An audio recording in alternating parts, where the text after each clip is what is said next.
문제는 뭐냐, 저희의 손이 또 여러분들의 손이 전문가가 아니라는 거죠. 굉장히 턱없이 부족한 수준에서 손떨방이라는 거죠. 소니의 어떤 카탈리스트라는 프로그램을 사용해서 손떨방을 해낸다는데 카메라에서 못 잡아준 기능을 프로그램을 잡아준다는 기능인데 매월, 그러니까 구매한 것도 없어. 그냥 매월 돈을 내야 돼.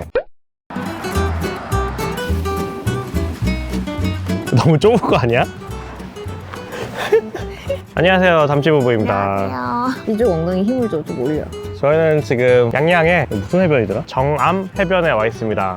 정암 해변 해먹이에 앉아 있습니다. 알파7 C2 사지 마세요 라는 제목으로 말씀을 드렸는데, 저희 같은 초보자분들이 풀프레임 미러리스 카메라를 구입하시기 전에 한 번쯤 알았으면 좋겠다 싶은 내용들을 실제 사용하면서 느낀 점들 중심으로 한번 말씀을 드릴까 해요. 알파7 C2라는 카메라를 구입하기 전에, 그러니까 DSLR 카메라를 구입하기 전에 저희도 당연히 처음 입문을 하는 거니까 여러 가지 유튜브 영상들을 많이 찾아봤을 거 아니에요. 근데 그때는 몰랐는데 지금 생각해보니까 그 수많은 영상들의 공통점이 하나가 있었습니다. 카메라 영상이나 어떤 렌즈를 리뷰하시는 분들의 특징은 대다수가 사진이 주업인 전문가들이라는 거죠. 이 알파7 C2란 모델은 굉장히 호평을 받고 있는 모델 중에 한 가지인데, 문제는 뭐냐, 저희의 손이 또 여러분들의 손이 전문가가 아니라는 거죠. 이 미러리스 풀프레임 카메라의 특징은 뭐냐면, 우리가 일반적으로 생각하는 스마트폰이나 아니면 액션캠처럼 내가 자동으로 버튼을 클릭 하나만 하면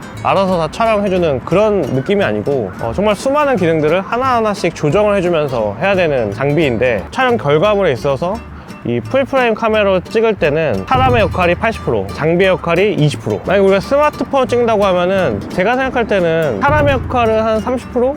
장비 역할이 한 70% 라고 생각을 하거든요. 물론 이제 사람 따라 다 차이는 나시겠지만, 그만큼 이 풀프레임 카메라 같은 경우는 사람의 역할이 굉장히 중요하다는 걸 깨달았고요. 저희가 이제 찍다 보면은 그런 생각이 들 때가 많아요. 이 카메라한테 좀 미안하다, 이걸 갖고 이렇게밖에 못 찍나. 핸드폰이 낫다. 네. 핸드폰이 낫다. 실제 저희가 이렇게 사진 같은 거 찍으면 우리 폰지님이 촬영하시는 사진을 사용할 때가 많거든요. 근데 사진 좀 잘 찍지? 사진 잘 찍더라. 이거 뭐라 그래? 이거 금손? 똥손? 저희 카메라 쓸 때 첫 번째 힘들었던 점은 노출입니다. 노출. 사진보다는 영상 촬영하는 경우가 많은데, 영상 촬영할 때는 보통 야외에서 촬영을 하잖아요. 이 셔터 스피드는 이 프레임의 2배 정도, 그러니까 셔터 스피드 50분의 1 정도를 고정을 해놓고 프레임 수도 30프레임이나 아니면 24프레임 정도를 고정을 해놓은 다음부터 촬영을 한다는 거죠. 그럼 이제 저희가 조정할 수 있는 거는 조리개 값하고 ISO 값 두 가지가 있는데, 보통 여행을 다니면서 찍다 보니까 어디서 어떤 촬영할지가 예상이 안 되는 상황이 대부분이거든요. 그러면은 거리를 걷다가 그냥 하늘이 이쁘면 하늘을 찍고, 어디 옆에 있는 가게가 뭐 이쁜 게 있으면 가게에 가서 국제거리 갔을 때도 막 그런 느낌이잖아. 근데 계속 바꿔줘야 되지, 그러면 설정은. 그치. 근데 그때마다 이거를 값을 계속 바꿔주면서 찍어야 되는데, 일단은 설정이 너무 어렵고 관호출이 되거나 아니면은 또 노출이 너무 안 돼서 고정으로도 복구가 안 될 정도로 너무 어두운 경우, 그런 경우가 종종 발생하더라고. 그렇다고 이거를 오토로 해놓으면 한 의미가 별로 없지. 사는 의미도 없고, 부분적 오토를 오토를 하더라도 어쨌든 저희는 영상이니까 이 최소한 셔터는 고정을 해놔야 되는데, 이게 마냥 또 오토를 쓸 수도 없다는 거예요. 그래서 저희가 뭘 했냐면 이 ND 필터를 하나 구매를 했습니다. ND 필터도 비싸더라고요. ND 필터가 뭔지도 몰랐지만, 이 ND 필터가 결국에는 저희가 이해하기로는 선글라스 개념이어서 야외에서 관호출이 될 때 그 노출값을 좀 잡아주는, 그래서 조리개 값을 낮게 설정을 해도 관호출이 뜨지 않기 때문에 적정 수준의 심도 표현이 가능한 그런 용도로 저희가 ND 필터를 큰맘 먹고 구매를 했는데, 잘 안 들고 다니던데? 이게 솔직히 말하면 이 알파7 C2를 산 목적 자체가 이 여행 시에 이 컴팩트함을 위해서 굳이 다른 큰 장비보다 좀 이렇게 좀 작고 좀 아담한 바디를 산 건데, 이 렌즈를 꼈다 뺐다 하면 렌즈를 따로 들고 다니는 게 굉장히 신경이 쓰이더라고요. 왜냐면 뭐 제가 잘 모르겠지만 딱 봤을 때 그냥 유리 렌즈니까 떨어뜨리면 깨질 것 같잖아. 깨지겠지. 그치, 깨지겠지. 그것도 뭐 1, 2만 원짜리도 아니고 몇십만 원짜리인데 비싼데, 그러니까 이게 이 렌즈를 그냥 뭐 오기야 금이야 이렇게 들고 다니니까, 막 저희는 사실 여행 다니면은 뭐 다른 영상 보셨겠지만 굉장히 아웃도어를 많이 즐기는 부부인데, 그런 목적에서 조금 이게 맞나? 목적에? 그런 생각이 먼저 들었습니다. 근데 그거 끼고도 노출을 잘 못 맞추겠더라고. 연습을 안 해서 그래. 그 다음 불편했던 부분이, 이건 정말 예상치도 않았던 부분인데, 용량입니다. 용량 문제. 이게 당연하겠지만 이 카메라 자체가 굉장히 고성능의 고화질 영상을 촬영하는 장비잖아요. 그러다 보니까 요구하는 SD카드의 성능 자체도 일반적으로 우리가 속도로 표현하는 뭐 V30 정도가 아니고 뭐 V60, 또 어떤 뭐 포맷에 따라서는 V90까지도 요구하는 어떤 고성능 장비인데, 화질을 고화질로 찍다 보니까 당연히 그 산출물 자체가 굉장히 고화질로 나오고 고용량의 그런 결과물이 나온다는 거죠. 문제는 뭐냐면은 제가 촬영하고 나면 바로 그 결과물을 좀 보고 싶을 때가 많잖아요. 이 장비는 바로 볼 수 있는 방법이 현실적으로 없습니다. 무슨 얘기냐면, 저희가 예를 들어서 이 소니 앱을 연결해서 결과물을 보려고 했을 때도 사진은 보여요. 근데 동영상은 화질이 너무 커서 핸드폰에서는 안 보인다고 하더라고요. 사진은 바로바로 이렇게 보고 심지어 뭐 카톡 보내기까지 되는데, 영상은 사실 그 앱에서 바로 이렇게 지원이 잘 안 되더라고요. 그리고 만약 저희가 기기에서 바로 본다고 해도 너무 화면이 좀 작다 보니까 이게 도대체 잘 찍혔는지 노출은 잘 됐는지 이런 게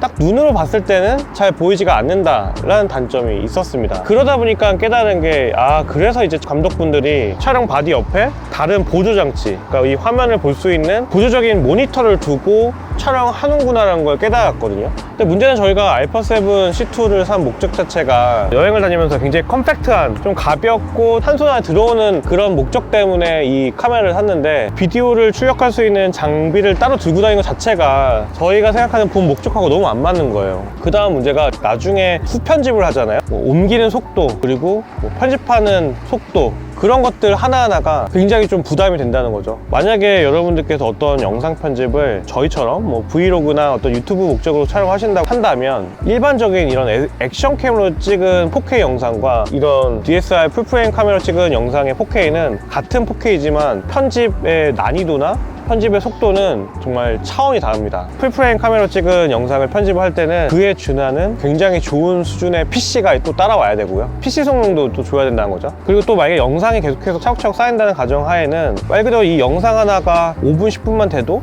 영상 촬영 길이가 정말 몇십 기가, 저희가 여행을 한번 갔다 오면은 몇백 기가씩 용량이 나오거든요. 처음엔 별게 아니었었는데 이게 누적이 되다 보니까 용량을 관리하는 것 자체도 나름 좀 스트레스가 됩니다. 전문적인 영역에서 뭐 나스라든지 여러 가지 뭐 용량을 관리하는 방법이 있겠지만, 저희는 어디까지나 우리 같은 일반적인 사람들, 취미로 어떤 영상 촬영하고 취미로 영상을 관리하는 사람들 입장에서는 사실 기껏해봐야 외장하드에 옮기는 정도가 최선이거든요. 세 번째로는 편의성에 대한 말씀을 좀 드릴 수밖에 없을 것 같아요. 어떻게 보면 손떨방과 관련이 있는 건데, 저희가 지금 촬영 같은 경우는 삼각대를 두고 촬영을 하고 있는데, 저희가 구매한 소니 알파7 C2를 기준으로 말씀드리면, 일반 소니 카메라 중에서는 그래도 꽤나 최신 모델이고 실축 손떨방이 있기 때문에 웬만한 소니 카메라보다는 손떨방이 굉장히 잘 된 바디라고 알려져 있어요. 그리고 실제 저희가 주로 촬영에 사용했던 1635G 렌즈도 나름 렌즈 안에 손떨방까지 있어서 손떨방이 잘 된다라는 평을 듣고 있는데, 사실상 손떨방은 이동하면서 찍기에는, 결과물로서 쓰기에는 조금 어려운 수준인 경우가 많습니다. 저희가 말씀드리는 결과물이라는 뜻은 흔히 생각하는 스마트폰의 손떨방, 그리고 액션캠의 손떨방 정도와 비교했을 때는 굉장히 턱없이 부족한 수준의 손떨방이라는 거죠. 저희는 사실 근데 그 정도 수준인 줄 몰랐어요. 이 손떨방이 너무 쉽게 생각했죠, 이걸 살 때. 그러니까 단순하게 생각했던 게 뭐였냐면, 이게 비싼 장비니까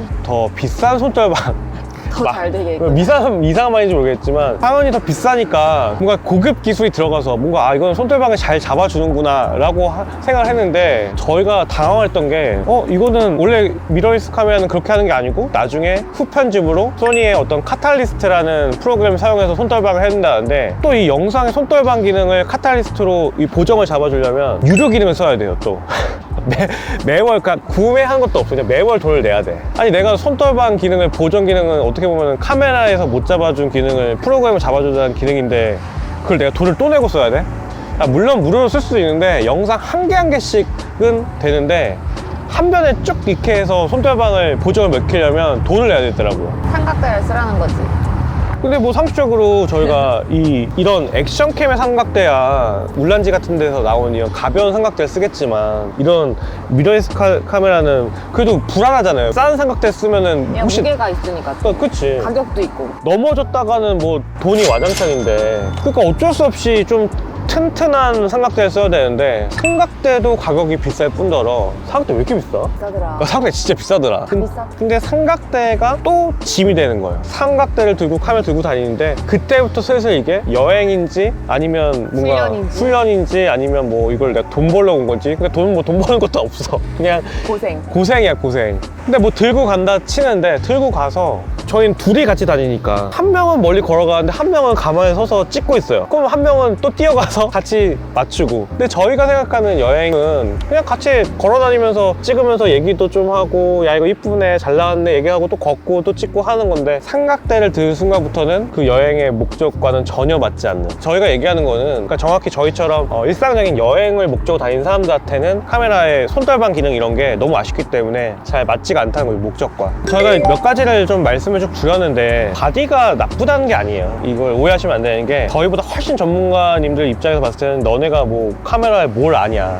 니네가 뭔데 이거를 비평을 하냐라고 할 수도 있으신데 반박 씨의 그 말이 전부 다 맞고요. 저희가 말씀드리고 싶은 건 저희 같은 초보자들이 카메라를 구입하고 이런 카메라 세계에 입문하려고 할 때 이게 내가 정말 촬영하려는 목적이 뭔지, 이 영상을 찍기 위해서 내가 이 카메라를 큰 돈을 들이고 구매할 때 그걸 과연 이런 돈을 투여하면서까지 얻으려는 게 뭔지 그거를 정확하게 알고 나서 구매도 늦지 않다는 거죠. 대부분 이제 카메라를 하시는 분들은 약간 저희랑은 좀 관점이 다를 것 같아요. 뭔가 여러 가지 지표들을 막 이렇게 보여주시더라고요. 그래프 같은 걸 해서 이 카메라가 얼마나 좋은 바디고 얼마나 좋은 건지 말씀드리는데 솔직히 말씀드리면 잘 모르겠어요. 저희는 그게 어떤 건지도 잘 모르겠고. 이게 핸드폰도 워낙 요즘 사진이 잘 나오기 때문에 웬만하면 다 잘 나오는 기준이 있잖아요. 이미 최고치를 넘어선 것 같아요. 아무리 얘가 점수가 5만이야. 이건 우리가 너무 눈에 보기 좋아. 근데 10만짜리를 갖고 왔어. 좋은 건 알겠어요. 근데 얘보다 얼만큼 좋은지를 몰라요. 그러니까 좀 그 장비가 업그레이드 될 때 그 느낌이 좀 체감된다 그러나? 옛날에 핸드폰 뭐 너무 옛날 얘기지만 우리가 뭐 가로 본능 이런 그런 시절에서 카메라가 올라갈 때는 카메라가 바뀔 때마다 와 이거 보이잖아요. 엄청 좋아진다 이런 게 느껴졌는데 지금 사실 우리가 요즘 쓰는 카메라만 스마트폰만 봐도 이미 좋은 거예요. 이미 기능이 너무 좋기 때문에 스마트폰에서 뭔가 이런 이 고성능 카메라로 왔을 때 체감되는 수준이 좀 낮다 그러나? 물론 전문가들이 보시기엔 다 다르죠. 근데 저희가 봤을 때는 비슷해서 조금 힘들다는 거죠. 구매를 좀 생각을 잘 해보시고 했으면 좋겠다는 생각을 말씀드렸고요. 저희 같은 경우는 그래도 이 카메라를 써서 뭐 만족하는 부분도 있고 또 잘 활용하려는 부분도 있어요. 그래서 오늘은 저희가 이 카메라를 사용해가지고 여러 가지 좀 푸티지들을, 그러니까 결과물들을 좀 보여드리면서 저희 같은 정말 말 그대로 생초보들도 이 정도 영상에 좀 쓸 수 있다 이렇게 좀 봐주시면 감사할 것 같습니다.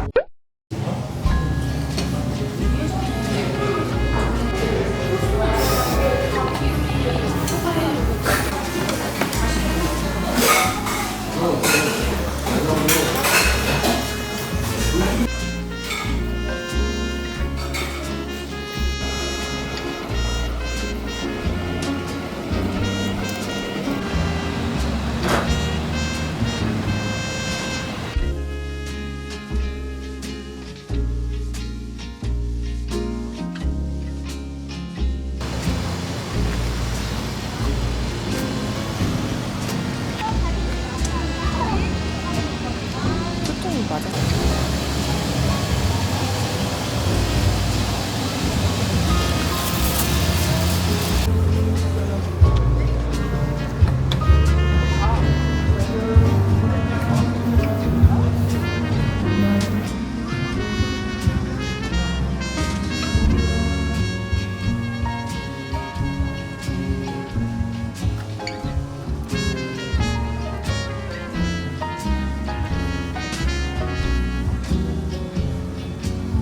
이 친구도 나쁘진 않은데 우리처럼 이렇게 계속 걸어서 막 이렇게 식당 여기저기 구경하고 이럴 때는 조그만 게 좋지. 조그만 포켓3가 괜찮고 그리고 요즘 액션캠도 괜찮다 생각보다 화질이. 그치. 그러니까